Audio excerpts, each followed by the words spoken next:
I've always felt that this is a subject that is particularly cruel when it comes to the human condition, insofar as we don't get to choose who we like, who we dislike, and we certainly have no control over whether they will like us back. We don't choose who we do this to and who this happens to. I think all of us have been on both sides of this. Let's start by talking about what happens when someone likes you more than you like them, because it's likely that you haven't thought about their feelings and the impact that you have by how you treat them. When that happens, what do? Most people shut down, freeze, run away, ignore, call the whole thing off, say it's too much, too quick, get alarmed, get worried, feel like you never want to talk to the person again. Do you recognize yourself in any of this? This could be someone that you're exploring something with that's actually going very well. You might be sleeping together, dating, spending time together. But as soon as that person feels more than you feel, what are some words that you might use to describe that?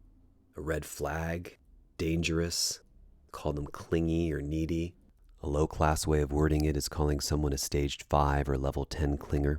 Oh my God, they said I love you so fast. So what wells up in us is this feeling of our own fear and a need to hit the eject button. Have you ever thought about what happens when you are in their shoes and you like someone more than they like you? Even if this person is a perfect stranger, a waitress or a waiter, someone who you know at work or someone who runs in your community that you've got a crush on, if that person doesn't know you exist and your heart's set on them, your heart is full of emotion. You feel so much appreciation for this person. You put them on a pedestal. You see them as love and light. You see them as the greatest thing ever. You want to have them in your life. You might find yourself in a position where you actually sacrifice a lot for them. You make yourself more available, wait around for them, do extra things to help them or listen to their problems and their story. What happens when you're that person? When you're on the receiving end of being shut down, turned down, rejected, maybe even being verbally abused. Maybe they start acting weird or distant or cold toward you and you're very confused. You've been nothing but wonderful to them and you don't know why they're behaving that way. So you're giving someone a version of your heart, your kindness, your love, and the way it's being received and treated is smashing it to pieces. None of this comes from 1 or 2 or 10 personal experiences here. This is everyone's life story from the time we were teenagers and even before. And it's extremely painful to be so open and vulnerable, whether you're a man or a woman, and not just put yourself on the line and be rejected, but usually the way that people go about rejecting you is very ugly. Because what are we actually hoping for or wanting? I don't want to say expecting. But what are we hoping is going to happen when we share ourselves with someone else or when we like them?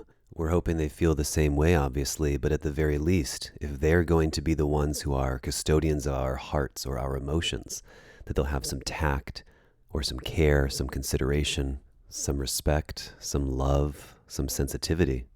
But what most of us wind up doing is defaulting into some really, really low-class behavior. We're colder, we're curt, we cut them off. We cut off contact with them. We treat them worse than other people who we don't know. This is too much. This is too complicated. I'm too sensitive. I can't handle this right now. And more often than not, there's no sympathy or sensitivity to the other person's vulnerability. We just don't want to get caught up in them liking us too much. So the first thing I want to put forth is that anytime you're in a position where someone's been vulnerable with you, open with you, shared their light or their energy or their affection with you, even if you're not attracted to them, it's really worth acknowledging that this is a gift. It's a gift to be liked and appreciated and adored and respected. So it's really important that you are patient with them, that you take time to honor their feelings, and at the very least that you're just respectable, considerate, sweet, and friendly, not fake, not brushing them off, but just a thorough acknowledgement of how you feel. And this type of thing doesn't have to take very long, but it's really about sincerity and authenticity rather than fakeness, closed offness, being shut down and distant and cold and not knowing what to do because you're uncomfortable. You are not in the uncomfortable position here. The person who's putting themselves out there is in much more of an uncomfortable state. You're not obligated to be with them, date them, marry them, sleep with them. You are under no obligation to do anything Most of us live in a world today where we are on to the next, on to the next. I don't want to waste my time. Let's get on with it. Swipe right, swipe left. I don't care. I'm not interested. This doesn't matter. Get over it. Everything is so me focused. And that's a problem. There is value to having a tougher skin, to being able to withstand rejection, to being tough in the world. Yeah, we need that. But we don't need it all the time, and we don't need to be the ones deciding if we're going to inflict that on other people. We often forget that we are not an island. In other words, we are not the center of our universe with no one else around us, all by ourselves on some island where it's up to us to fend for ourselves. We need other people for almost every component of our lives, whether it's technology, food, shelter, water, power. Everything is dependent on us needing to cohabitate with and interact with other people, especially when it comes to matters of the heart. Being sincere, respectful, thoughtful, and loving is of paramount importance. Sure, we could pretend for a while that nothing else matters except ourselves and watch how quickly we lose friends and lose trust and lose people wanting to spend time with us. We could hide all of that with makeup and clothes and hats and sunglasses and acting way too cool. But we all know it doesn't feel good on the inside to treat people poorly.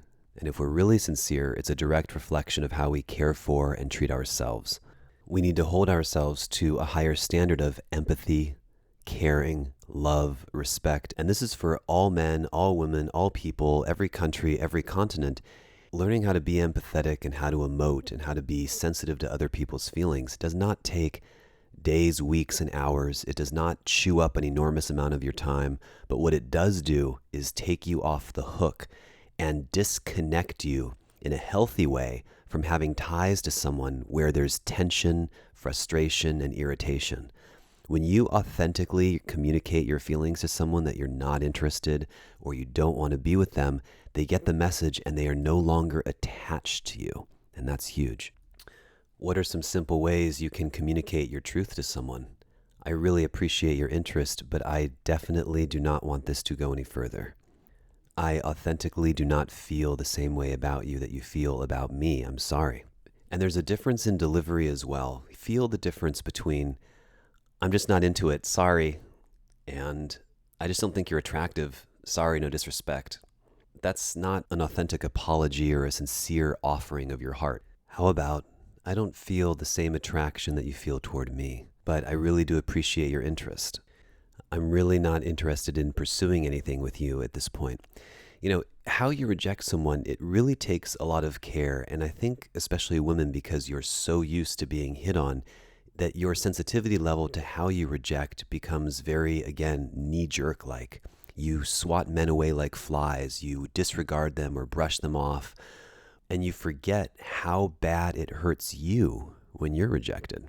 Now, most importantly, if you do communicate your feelings to someone that you're not interested in them, your actions should really line up with your words. You can't continue to have sex with someone, but also tell them that you're not interested in them and expect them to think that you're serious. I think there's huge value in communicating that you enjoy having sex with someone, but you know 100% that it's not going to go any further. That is a critical sentence. And then the person can decide for themselves if they want to keep having sex with you. But being crystal clear, I know I do not want to move this into a relationship. This is just something casual for me, or this is just something that I enjoy for a little bit of fun. And if you're good with that, I'd love to continue sleeping with you, etc. But I understand if you need to move on or not let your heart get involved. Wow. If a woman told me that she's willing to continue to have sex with me, but she knows it's not going to go anywhere and I have the choice of whether I want to pursue it or not without my feelings getting involved, that's incredible. All right. What do you do if you find yourself in the position of spending time with someone who you like more? You feel it and you know it and you want to know what to do about it. Maybe you're having sex, you're spending time together, you're seeing each other from time to time, maybe hanging out, and even maybe being taken out to different dinners and events. What I've found is if it's a woman who's on this end of it, she has to close the whole thing down, shut it all off, never speak again, end communications and end ties. It seems like this is very fear-based. Fear because she doesn't want to get hurt, so she has to close off all of her emotions. To that I say, how good is it? How much are you enjoying spending time with this person? Are they everything you've wanted and they treat you really wonderfully, but maybe they're just not emotionally there, or they're not willing to commit to you at the time? If you're in a good situation like that and you're not in a hurry to have children, or you feel like you need to be living in a house with kids and a dog, etc., I actually am a big proponent of staying with something like this. Rather than pressing the eject button or using terrible language like, it's not going anywhere anyway, I don't want to waste my time, what am I doing if it's not working? If there's more positive things than negative, I think it's worth staying in it. If you can trust your heart and your emotions, and if you know how to handle yourself in situations like this, I'm a fan of staying with it because you can actually learn so much. Having a true, authentic connection with someone is amazing. And every time you get to look into someone's eyes, every time you get to have incredible, hot, passionate sex, or do something fun, or go to an event, you are not wasting time. You're growing, your heart is expanding, you're sharing closeness and intimacy, and that's a very good thing. If you had never had a papaya before, and I introduced you to this juicy, succulent fruit whose flesh was soft and taste was sweet, and you knew by looking at it, it was going to be the most incredible, succulent, tasty thing you've ever had in your mouth. But I told you, if you have this one, you can never have another one again. You'll never be able to enjoy that taste again. Would you say, don't let me taste it? I don't want to try it. I don't want to know what it's like. What about an experience? Like being in another country or someplace very exclusive and very exotic, but you knew it can only happen once. When I'm saying once, I'm referring to how special and unique another human being is. There's never going to be another man or woman who's identical to the qualities that you're in love with. And so I'm a big fan of really, in a healthy way, milking it, savoring it, enjoying it for what it is. You just have to make sure that you're metering your emotions, checking in with yourself regularly, seeing if you can handle it.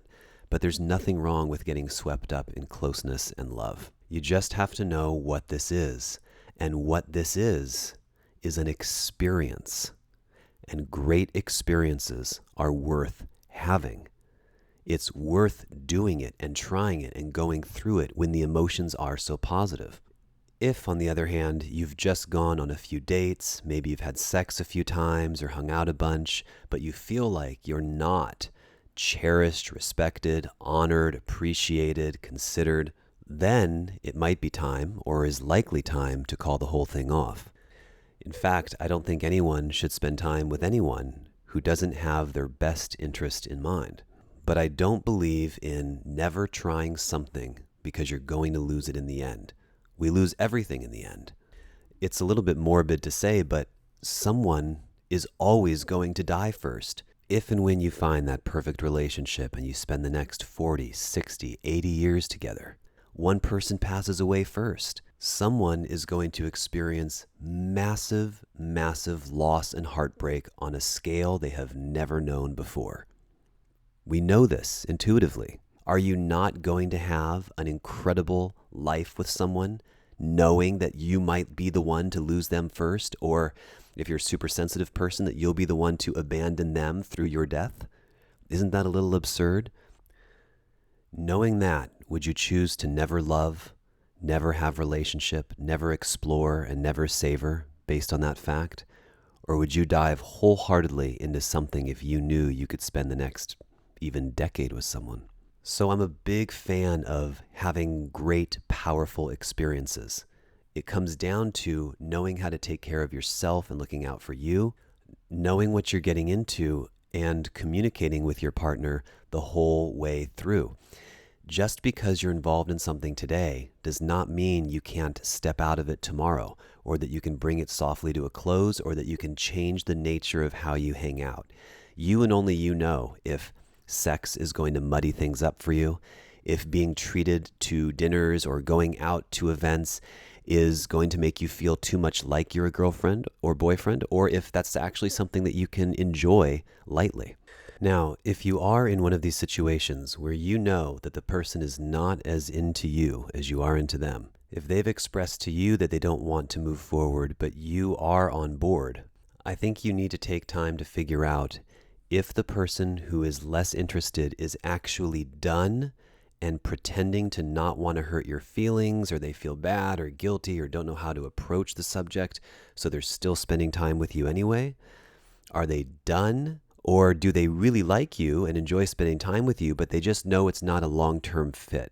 If you're the person who's in the relationship who's liked less, and you feel yourself being treated worse and worse, or maybe you're hanging out and in the moment it feels good, but there's total disconnection until the next time you see the other person, or you're not feeling valued or appreciated, it's very likely time to exit this relationship. If someone's not willing to save, salvage, repair, fix, or explore, or work together with you to solve it, then it's likely not going anywhere.